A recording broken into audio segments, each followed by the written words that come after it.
ఈ ప్రశ్న అడగొచ్చో లేదో నాకైతే తెలియదు, కానీ నేను అడుగుతున్నా. యాజ్ ఏ కామన్ మ్యాన్గా, ఒక ఓటర్గా, ఆంధ్ర రాష్ట్ర ఓటర్గా అడుగుతున్నా. ప్రభుత్వానికి, ప్రత్యేకించి పోలీస్ అధికారులను ఈ ప్రశ్న అడగాలనుకుంటున్నా. అందరూ ఆలోచించండి. పోలీస్ అధికారులు గారు, నా విన్నపం ఏంటంటే, ఒక వ్యక్తిని అరెస్ట్ చేసి ప్రెస్ మీట్ పెట్టినప్పుడు ఆ వ్యక్తికి ముసుగు ఎందుకు వేస్తారు, ఎప్పుడు వేస్తారు, ఎలాంటి కేసుల్లో వేస్తారు, ఒక్కసారి ప్రజలకు చెప్పగలరా?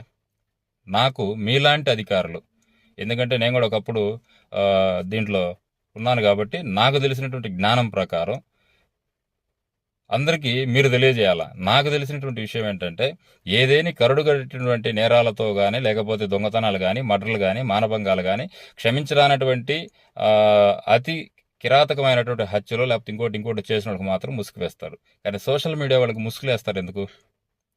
ఇది రాజ్యాంగ ఉల్లంఘన కాదా? ఆలోచించండి.